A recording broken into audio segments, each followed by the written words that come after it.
Olá, tudo bem com você? Estamos dando início a mais uma aula da Sercreis e estamos falando sobre a história de Israel. Meu nome é José Luiz Siqueira, é um prazer ter você acompanhando as aulas sobre o curso História de Israel.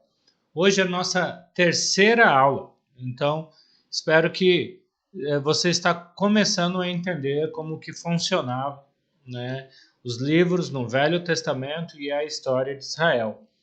Hoje nós vamos falar do período da escravidão e o período da peregrinação. Então, na aula passada nós vimos que Abraão, Isaac, Jacó estão na terra de Canaã. Depois,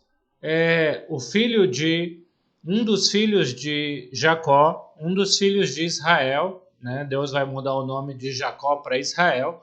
Um dos filhos de Jacó, José, é vendido pelos próprios irmãos para um grupo de imigrantes de Midian que estão indo para o Egito. E com isso, então, a gente termina o livro de Gênesis com José sendo escravo no Egito. E agora, depois de Gênesis, o próximo livro é Êxodo. A palavra Êxodo, que usamos para a nossa Bíblia, vem da palavra grega Êxodos, que usamos na Septuaginta. Nas aulas anteriores falamos que a Septuaginta é uma tradução que os cristãos usavam no primeiro século, na época de Jesus, na época dos apóstolos, que era o Velho Testamento traduzido do hebraico para o grego. E a Septuaginta dava nome para os livros do Velho Testamento, como, por exemplo, o segundo livro é chamado de Êxodo, né? Por isso que chamamos de Êxodo, que quer dizer saída. O livro de Êxodo registra 3 eventos principais, fundamentais na história de Israel. A própria libertação do Egito, né? Você vai ver isso nos capítulos 12 e 13 do livro de Êxodo. Depois, capítulos 19 e 20, você vai ver a entrega da lei. Você vai ver Moisés sendo usado por Deus na libertação do Egito nos capítulos 13 e 14, e Moisés subindo no Monte Sinai e recebendo de Deus os 10 mandamentos. E não só os 10 mandamentos, mas Moisés vai receber várias ordenanças e decretos de Deus. A gente vai ver que no total os judeus tinham mais de 600 mandamentos que eles deveriam obedecer. Podemos falar um pouco mais disso quando estivermos falando do livro de Levíticos, ok? Então, o segundo assunto, então, relevante no livro de Êxodo é a entrega da lei. E outro assunto que conclui o livro de Êxodo, vai do capítulo 25 até o versículo 40 de Êxodo. É Deus dando várias instruções de como os israelitas deveriam construir o tabernáculo. O tabernáculo era o lugar onde representava a presença de Deus, onde os sacrifícios eram feitos, as ofertas a Deus e todos os rituais que mais tarde vão ser feitos no templo, quando Salomão, mais ou menos em 970, começa a construir o Templo de Salomão, mas agora a gente está aqui, né, num período entre 1400 e 1500, aonde o povo peregrinando pelo deserto vai construir o tabernáculo. Então, 3 assuntos que você vai ver no livro de Êxodo: a libertação do Egito, ou o próprio Êxodo, a entrega da lei e a construção do tabernáculo. Durante a escravidão no Egito, os israelitas ficaram numa região conhecida como Delta do Nilo. Essa região aqui era uma área mais próxima aqui do mar Mediterrâneo. Então, José está morando no Egito. Mais tarde, Jacó com os outros seus 11 filhos vão para o Egito. E o livro de Gênesis termina com José encontrando com a sua família no Egito e morando no Egito. E o livro de Êxodo começa no capítulo 1 de Êxodo falando então aonde Gênesis terminou, que José estava vivendo no Egito com todos os demais hebreus, e com o passar do tempo, um faraó que não conhecia a história de José desce até a região do delta do Nilo, e esse faraó se assusta com um número gigante de israelitas morando nessa região aí do delta do Nilo, nessa região mais alagadiça, era uma espécie de um pantanal, né? Porque era muito próximo aí da parte da planície que o rio Nilo e várias ramificações do rio Nilo desaguavam aí no mar Mediterrâneo, e o faraó visita o Egito, visita o delta do Nilo aí no Egito, nessa região também conhecida como Terra de Gozen, e encontra um número muito grande de israelitas.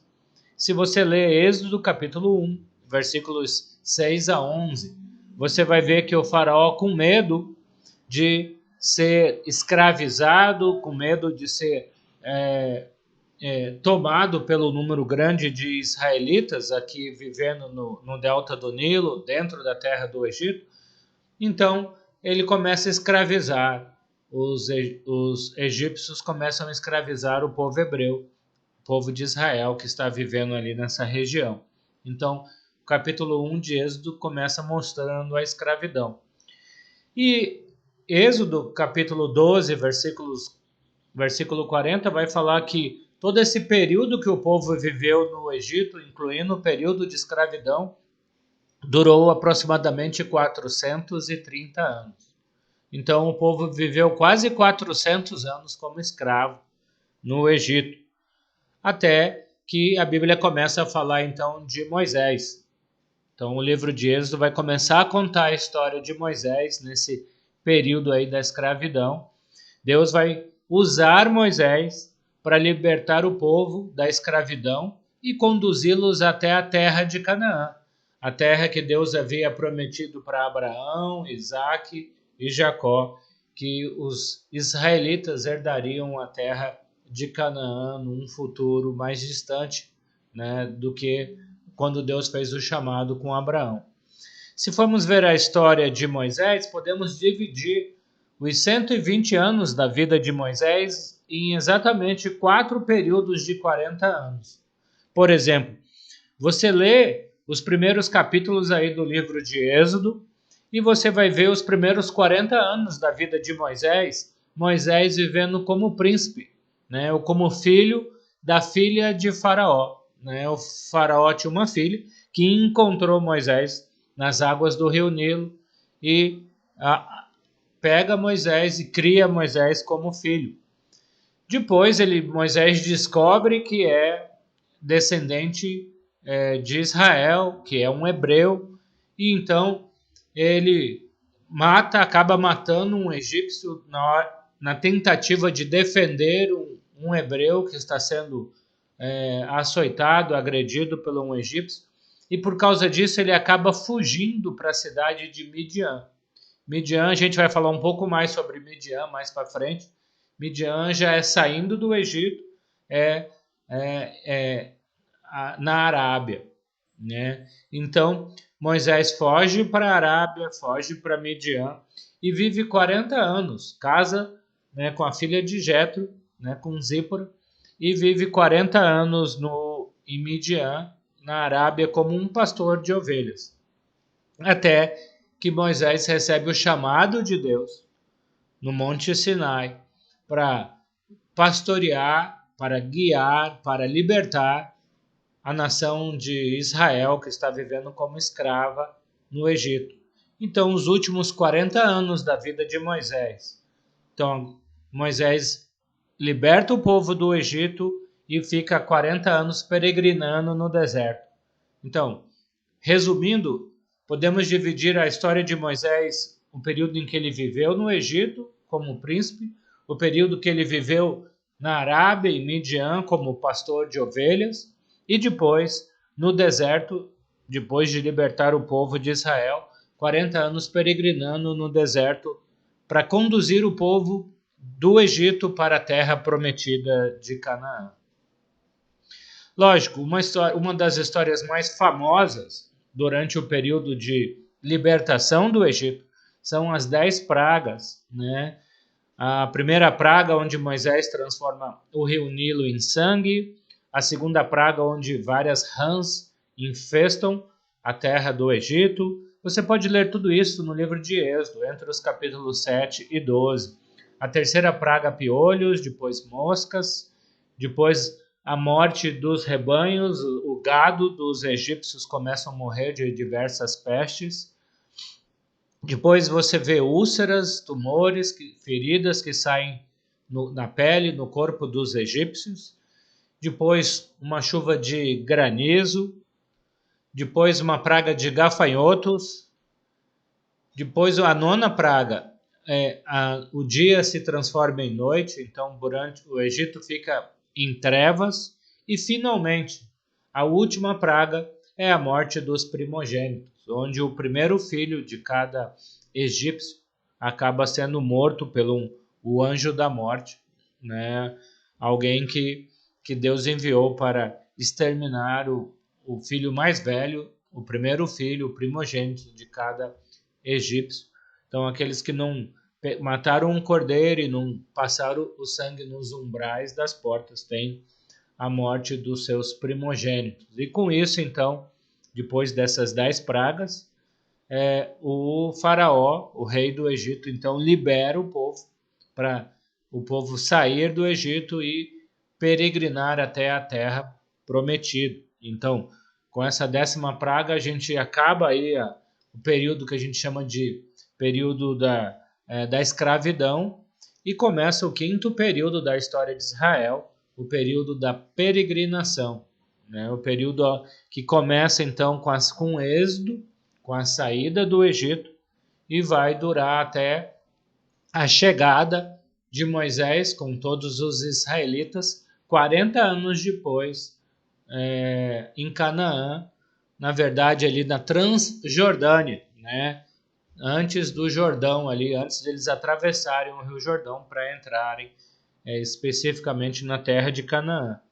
Então, nesse período de 40 anos de peregrinação, então, nós podemos ver Deus fazendo uma aliança com Israel. Você pode ler aí, como eu já disse, os capítulos 19 e 20 do livro de Êxodo. E o livro de Êxodo vai registrar a aliança de Deus com essa nação de Israel que agora está sendo formada como nação. E eles recebem a lei de Deus, os 10 mandamentos nas tábuas da lei. E como eu já havia falado, eles não recebem só os 10 mandamentos, eles não recebem somente a lei de Deus, mas eles vão receber mais de 600 mandamentos, onde eles precisavam cumprir muitos rituais que dependiam do tabernáculo, mais tarde do templo, como holocaustos, ofertas, as festas que os judeus tinham que guardar ao longo do ano, Páscoa, Pentecoste, Festa dos Tabernáculos, e Yom Kippur, que era o dia da expiação, quando o sumo sacerdote matava um cordeiro, oferecendo o sangue sendo aspergido, a Arca da Aliança pedindo perdão pelos pecados dele mesmo, como sumo sacerdote, por todo o arraial de Israel, todo o povo de Israel. Então, você lendo aí o restante do livro de Êxodo, você vai ver todas essas ordenanças, esses decretos, esses mandamentos, além dos 10 mandamentos dados para o povo de Deus. E um livro que vai registrar cada um desses aproximadamente 624 mandamentos é o livro de Levítico, né? O livro foi escrito quando Moisés estava lá no Monte Sinai. Monte Sinai também conhecido como Monte Horebe. Então, se você estiver lendo o livro de Êxodo e de repente começar a ver a palavra Horebe, associe essa palavra ao Monte Sinai, é o Monte Santo de Deus, aonde Moisés recebeu as tábuas da lei, onde o povo de Israel fez uma aliança com Deus. E o livro de Levítico, que é o terceiro livro aí na sequência aí dos primeiros livros da Bíblia, Gênesis, Êxodo, Levítico vem de levita, né? Então, O objetivo do livro é dar instruções para os levitas, que mais tarde os sacerdotes são todos da tribo de Levi, né? E esse livro vai dar instruções de como os sacerdotes, como os levitas, iriam conduzir a vida religiosa, jurídica, social do povo. Então, o livro de Levítico tem instruções como cada tribo, cada israelita deveria se proceder, não só com as atividades religiosas e sociais, mas também políticas e jurídicas, como o povo de Israel. Quarto livro, na sequência dos primeiros 5 livros da Bíblia, porque todos esses primeiros 5, como já falamos, foi escrito por Moisés nesse período de travessia aí, de peregrinação aí entre o Egito e a terra de Canaã, é o livro de Números. A gente usa o Números, né? Como eu já falei, pensando em como a Septuaginta chamava o livro de Números, né? Porque esse livro registra 2 censos que foram feitos para contar o número de homens que Israel tinha preparados para enfrentarem a guerra em Canaã, para conquistarem a terra prometida, né? O povo não vai chegar lá em Canaã e vai pedir licença e os cananeus vão se retirar da terra e o povo vai conquistar a terra pacificamente. Então, mais tarde a gente vai falar do período da conquista.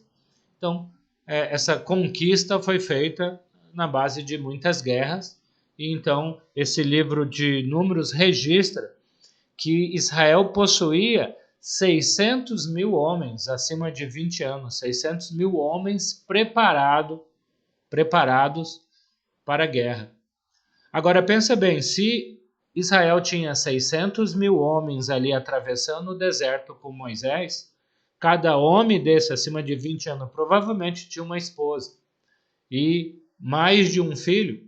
Então a gente vê aí que nós temos no mínimo umas 3 milhões de pessoas atravessando o deserto com Moisés. Ou seja, eu falei na aula passada que Deus fez 3 promessas para Abraão. A primeira promessa é que Deus faria de Abraão uma grande nação. Abraão teve apenas um filho da promessa, que é Isaac, né? Não estou pensando em Ismael. E de Isaac, a gente vê agora, alguns anos depois, 400, 600 anos depois do chamado de Abraão, a gente vê aí 3 milhões de israelitas, né? Peregrinando do Egito para a conquista da terra prometida. Então Deus cumpriu a sua promessa e criou uma grande nação, a nação de Israel. E os últimos capítulos do livro de Números vai mostrar os últimos 40 anos desse período de peregrinação. Então o período de peregrinação durou 40 anos, entre 1446 até 1406, né? A gente acaba arredondando aí 1400, mas pensando em 40 anos de peregrinação, essa peregrinação durou aí entre 1446 a.C. até 1406 depois de Cristo. E o último livro escrito por Moisés nesse período de peregrinação é o livro de Deuteronômio, né? Talvez você tenha um pouco de dificuldade com esse nome aí, mas a palavra Deuteronômio quer dizer a segunda lei. Vem, como eu já disse, da palavra grega, né, que a gente usa na Septuaginta, Deuteros, segunda, nomos, lei, né?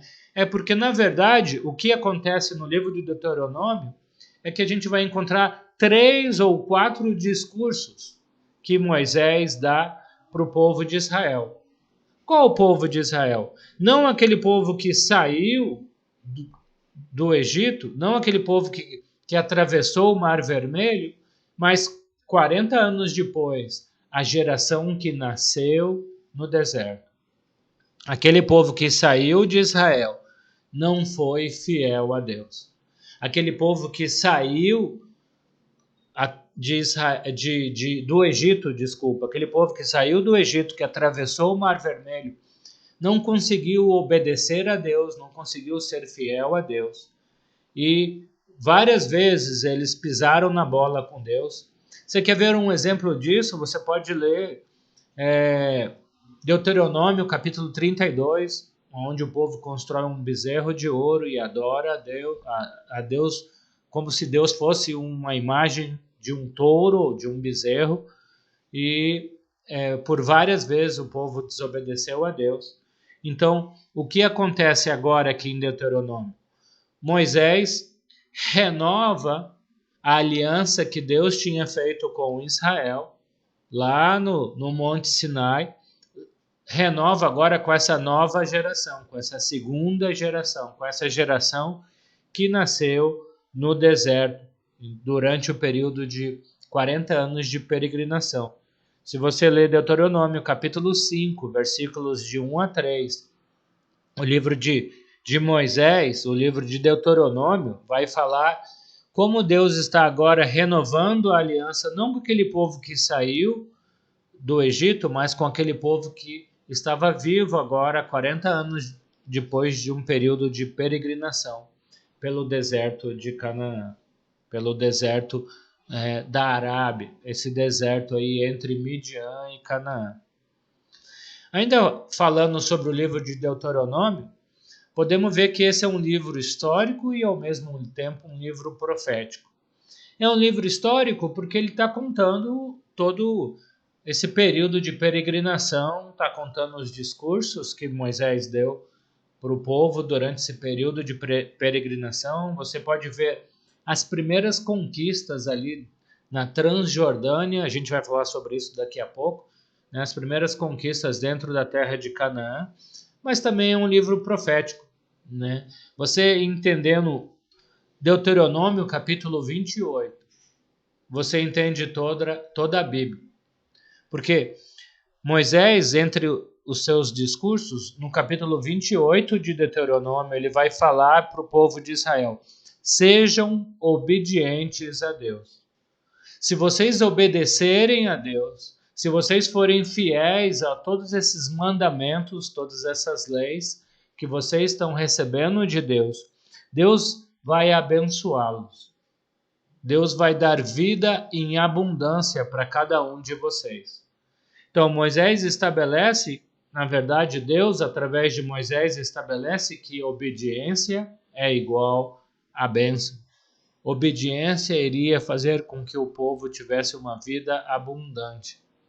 Por outro lado, se você ler a partir do capítulo 28, a partir do versículo 15, até o versículo 68, até o final do capítulo 28 de Deuteronômio, Moisés vai fazer várias advertências para o povo de Israel. Moisés vai falar que a desobediência do povo levaria o povo a receberem muitas maldições. A desobediência às leis de Deus, aos mandamentos de Deus, iria levar Israel à morte.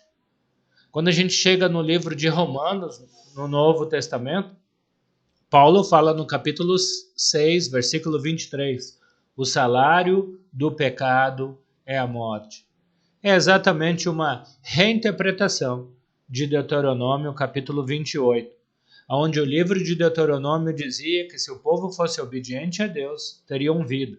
Porém, se fossem desobedientes, veriam a morte.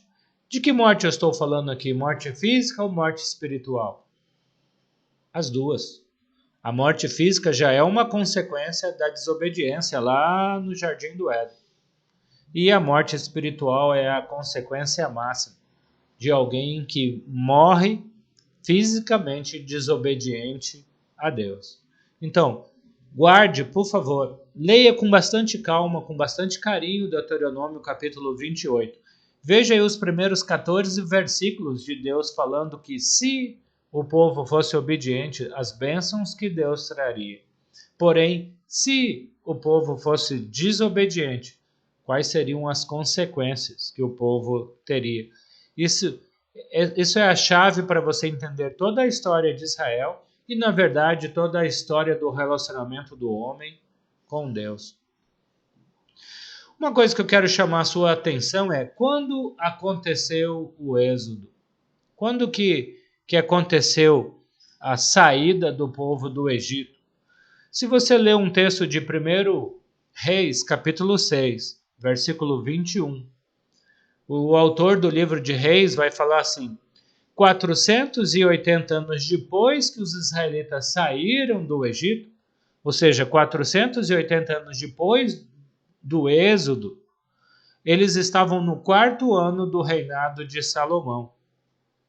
Então, o que eu quero chamar a sua atenção aqui? Ele está falando de quando Salomão começou a construir o templo, né? Ele vai falar que Salomão então começou a construir o templo no 4º ano do seu reinado. Quando que foi o 4º ano do reinado de Salomão? 966. Então todos os historiadores concordam que Salomão começou o seu reinado, o 1º ano do seu reinado foi em 970.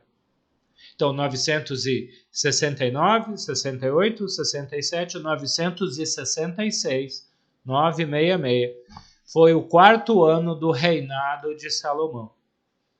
E o texto que lemos aí em 1 Reis, capítulo 6, versículo 1, fala que fazia no 4º ano do reinado de Salomão, ou seja, em 966 a.C., fazia 480 anos que havia acontecido o êxodo. Ou seja, se somarmos, então, ou voltarmos 480 anos antes de 966, chegamos a 1446. Então, lembra quando eu falei para vocês que o êxodo aconteceu em 1446? Então, é baseado no texto de 1 Reis, capítulo 6, versículo 1. E se o período de peregrinação durou 40 anos, então, se você pensar, então, quando aconteceu a conquista da Terra Prometida, ela começou 40 anos depois, ou em 1406. E arredondando em 1400. Em 1400. Então, é o período da conquista. Então, entre a peregrinação e a conquista, nós temos aí de 1446 a 1400. Por que eu estou falando isso? Porque você vai encontrar alguns historiadores que não usam, não conhecem, ou sei lá por quê, né, não usam essa data de 1446, mas colocam o êxodo em 1200. Talvez na sua Bíblia, se a sua Bíblia tem mapa, dá uma olhadinha lá no mapa do êxodo. E olha qual é a data que o mapa na sua Bíblia tem. Talvez seja essa data de 1200. Então, é uma data errada. É uma data que, baseada em 1 Reis, capítulo 6, versículo 1, não foi isso que aconteceu. Foi em 1446, a saída, o êxodo do Egito. Ok? Espero que você não tenha ficado com dúvida. Volte, ouça quantas vezes for necessário essa parte do vídeo, se você não entendeu. Mas o que eu estou querendo resumir aqui é que você vai encontrar alguns livros, alguns mapas, alguns materiais bíblicos colocando a data do êxodo em 1200, mas baseado em 1 Reis 6:1. O êxodo aconteceu em 1446. Um segundo erro que alguns historiadores têm em relação ao êxodo é onde está o Monte Sinai, ou o Monte Horebe, como eu já falei. Então, eu te pergunto, onde está localizado o Monte Sinai? Existem duas opções. A primeira opção é a opção do local tradicional, que desde a época do imperador Constantino, lá pelo ano 350, Constantino pediu para alguém dizer aonde estava localizado o Monte Sinai. E colocaram o Monte Sinai no Egito. Falaram que o Monte Sinai está localizado na península, onde até hoje é conhecida como Península do Sinai. A outra opção, e eu vou chamar essa opção de opção bíblica, é em Midian, na Arábia. Nós começamos a aula falando que quando falei do texto de Êxodo capítulo 2, versículo 15. Acompanhem comigo. Êxodo capítulo 2, 15. Eu falei, não li o texto, vou ler o texto com você. Quando o faraó soube que Moisés procurou matar um egípcio, na verdade ele tinha matado um egípcio, Moisés acabou fugindo para morar na terra de Midian. Moisés então fugiu para Midian. E Midian fica na Arábia. Como que a gente sabe disso? Capítulo 3, Moisés pastoreava o rebanho de seu sogro Jetro, que era sacerdote de Midian. Um dia levou o rebanho para o outro lado do deserto e chegou a Horebe, o monte de Deus. Já falei para você que uma outra forma de se referir ao Monte Sião ou Monte Sinai é chamando esse monte de Horebe. Então, Êxodo capítulo 3, versículo 1 fala que Moisés em Midian, na Arábia, viu esse monte Sinai, esse monte Horebe, e subiu o monte Horebe, aonde ele se encontra com Deus. Ele vê aquela sarça pegando fogo e não sendo consumido. Então, dois textos do livro de Êxodo falando que o monte Sinai está em Midian, na Arábia. Capítulo 4, versículo 19. Ora, o Senhor tinha dito a Moisés em Midian: volte ao Egito, pois já morreram todos os que procuravam matá-lo. Então, mais um texto de Êxodo, capítulo 4, versículo 19, onde a Bíblia diz que o Monte Sinai está localizado na terra de Midian, na Arábia, pedindo até, Deus pede para Moisés, olha, volte para o Egito. Por quê? Porque ele não estava no Egito, ele estava em Midian. E finalmente, quando você olha para o livro de Gálatas, lá no Novo Testamento, o apóstolo Paulo está fazendo uma comparação entre Agar e Sara, né, entre o filho Ismael, que Abraão teve com a escrava Agar, e Isaac, o filho que ele teve com a sua esposa Sara. Mas não é isso que nossa visão quer focar agora. Eu quero que você preste atenção, porque no capítulo 4 de Gálatas, versículo 25, nessa comparação, Paulo diz assim: Agar representa o Monte Sinai na Arábia e corresponde à atual cidade de Jerusalém, que está escravizada com seus filhos. Então, Paulo sabia que o Monte Sinai estava localizado na Arábia. Para você entender um pouco melhor o que eu estou falando, se você olhar para esse mapa, então, o povo de Israel estava aqui no Gozen, ou no delta do Nilo, e aí eles atravessam esse lugar que nos mapas está escrito como Sinai, e atravessa o Mar Vermelho e depois vai para Midian, na Arábia. Então, para muitos livros, para muitos historiadores, o Monte Sinai está aqui no Egito, nessa península do Sinai. Esse mar que você está vendo para baixo aqui é o Mar Vermelho. Ele tem dois golfos, dois braços, o Golfo de Suez, o Golfo de Acaba. Então, muitos historiadores vão colocar o Monte Sinai aqui na península do Sinai, como diz o nome, ainda no Egito.